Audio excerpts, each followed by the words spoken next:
টাকার প্রলোভনে নাবালকদের রক্তদান, দুর্গাপুরে চাঞ্চল্যকর অভিযোগ ঘিরে শুরু পুলিশি তদন্ত। অভিযোগ, ইস্পাতনগরী একটি বেসরকারি স্কুলে 3 নাবালক ছাত্রকে টাকার লোভ দেখিয়ে বিধাননগরী একটি বেসরকারি হাসপাতালে নিয়ে যাওয়া হয়। সেখানে রোগীর আত্মীয় পরিচয় দিয়ে তাদের রক্তদান করানো হয় বলে অভিযোগ। শুধু তাই নয়, আরও গুরুতর অভিযোগ, আধার কার্ডে বয়স পরিবর্তন করে তাদের রক্ত সংগ্রহ করা হয়েছে।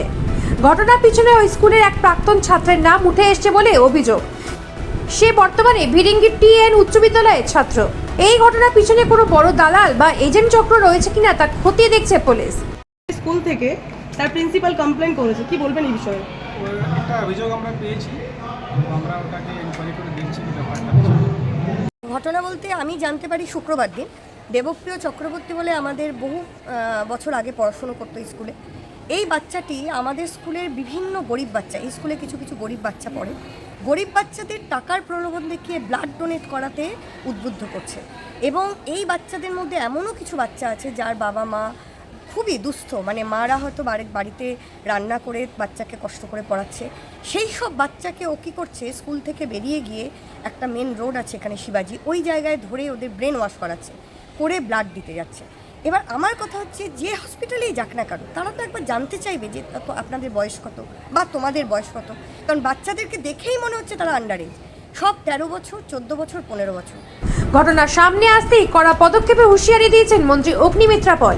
সংবাদ মাধ্যম যারা এটাকে রিপোর্ট করেছে, আমি ওই মহিলার সাথে, যিনি আমার মনে হয় কোনো স্কুলের প্রিন্সিপাল, তার সাথে আমি কথা বলবো।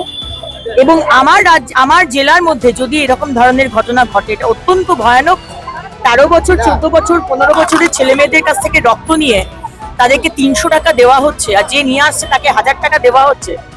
এগুলো কোনো মতেই আমরা সহ্য করবো না। স্ট্রিক্ট থেকে স্ট্রিক্টেস্ট পানিশমেন্ট হবে, এটুকু আপনারা ভরসা রাখবেন। এই বয়সে রক্ত নেওয়া যায়? কোনোদিন রক্ত নেওয়া যায় না, অ্যাডাল্ট ছাড়া কোনোদিন রক্ত নেওয়া যায় না যতদূর আমি জানি।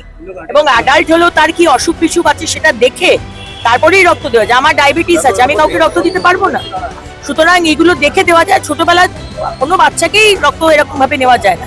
তাহলে আজকে এই পকেট মানি পাওয়ার জন্য বা যাদের সংসারে অভাব আছে তারা জানে না, তারা ভাবছে যে ছেলে মেয়েকে পাঠিয়ে দেবো, 300 টাকা সংসারে চলে আসবে, এটা চলতে পারে না। নাবালকদের রক্তদান করানোর ঘটনায় কারা জড়িত, টাকার বিনিময়ে কি চলছে রক্তের কারবার, তদন্ত করছে পুলিশ। নিজস্ব প্রতিনিধির রিপোর্ট, নিউজ প্রাইম বাংলা। নতুন বছরে সাফল্যের চাবিকাঠি চান? সেরা জ্যোতিষের শিরোপা ইন্ডিয়ান আইকন অ্যাওয়ার্ড 2024 আর গোল্ড মেডেল প্রাপ্ত অ্যাস্ট্রোলজার আর বাস্তু কনসালটেন্ট চিন্ময় শাস্ত্রীর কাছে আজই যান। কালার থেরাপি, নামের বানান সংশোধন সহ সঠিক মানের গ্রহরত্ন দিয়ে ভাগ্য পরিবর্তন করুন। কল 9609604638 অথবা visit Bengal Ambuja city centre, Durgapur.